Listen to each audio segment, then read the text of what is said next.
Let's complete your player info. Your background.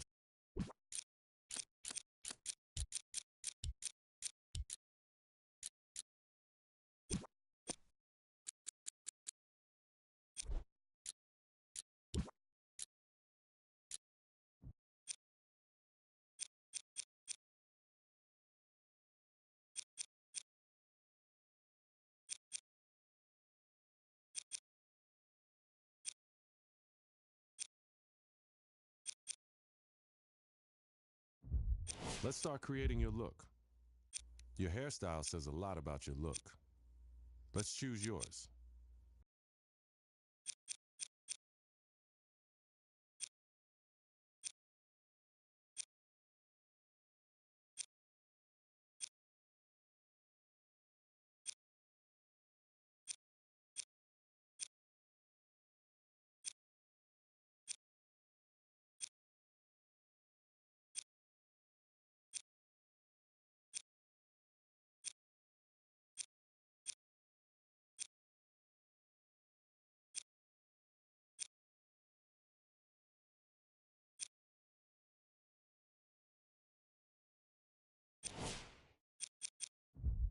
Beard, scruff, or clean shaven, your path to facial hair greatness starts here.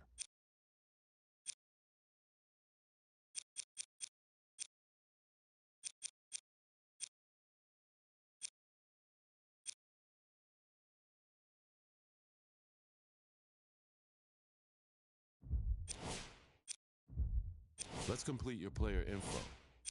Your background sets. Now it's time to decide what kind of player you want to be. First, let's choose your player type: guard, wing, or big. Now, let's define your style of play.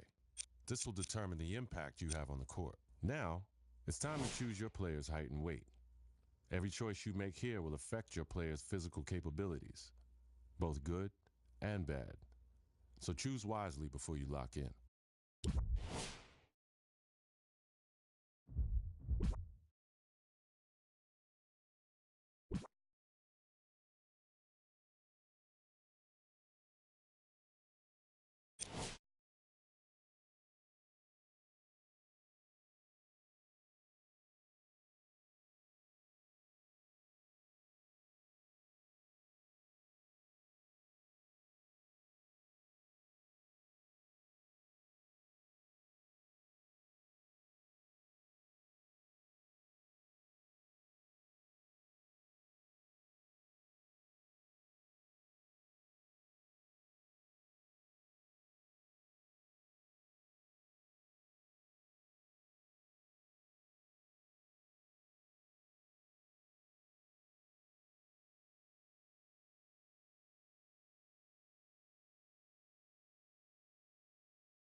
Like millions of other kids, you dreamed of one day being in the NBA.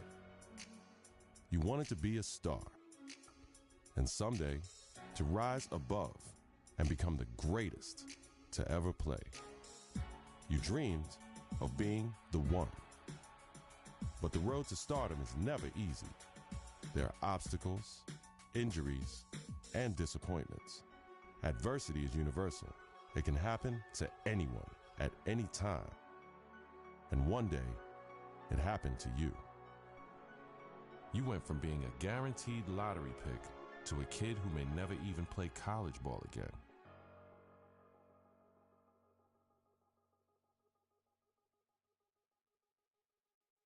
Now, look, it's always bad to hear about injuries, especially to college kids, of course. Yeah. But Stephen A. Smith, this one is particularly disheartening because we are 2 weeks into the season, and one of the top NBA prospects in the country goes down potentially with a season-ending injury, a knee injury. That's a killer. I couldn't agree more. When I heard he was carried off the floor today, all you can do is find yourself hoping that he'll make it back. That's the bottom line. But my heart goes out to him because I didn't expect this. This is a devastating injury. It's never good to have something like this happen to you. The team doctor broke the news. Torn ACL, sprained MCL, and a torn meniscus. Surgery was scheduled, but your game will likely never be the same. At the 2016 NBA draft, your name is still mentioned. Not as a prospect, but as a cautionary tale.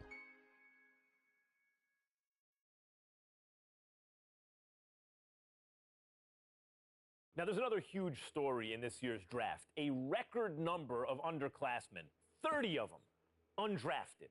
And I hope, anyway, that this is a lesson. This serves as an example to college players. I'm not talking about the ones who are genuinely one and dones, the guys you know are going to be lottery picks. I mean the rest of them. They're not sure shots. You're not sure they're going to be lottery picks.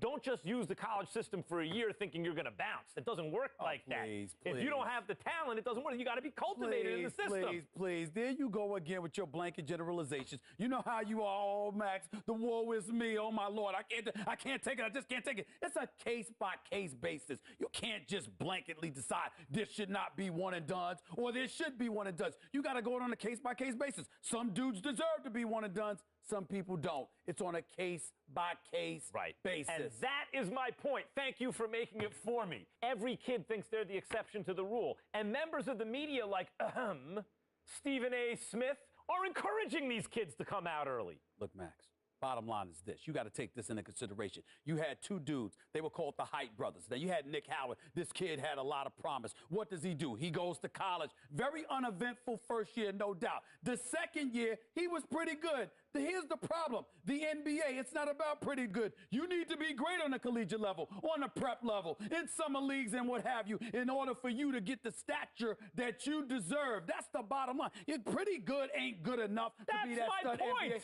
That's exactly my point. Let me finish. There's another example. I did say the Height brothers. I wasn't talking about one individual. I was talking about two. What happens? One and done in a different way. 1 year, one ACL injury later, and look where he's at now. His future is clearly uncertain. So you got to take advantage of that opportunity because you never know when an injury is going to cost you everything. Stephen A., listen to yourself. Let's listen to yourself for a second. You give one argument for why a kid should come out early, a one-and-done situation. I can give you 30 arguments this morning alone why they should stay in school. And now you have to wonder what a kid like Nick Howard, who has given up his college eligibility, does next. What does he do next? First of all, don't sweat the technique, the argument. And again, my sources are telling me the ACL injury has been completely healed. So go on a pro-am circuit, go in summer leagues, do what you got to do to get back on the court together to remind everybody of what you once were. Because once you pull that off, the sky's the limit. That's what they need to do. Get back to playing ball together because when people see what you can do as one, the other arguments don't really matter. Like I said, don't sweat the technique.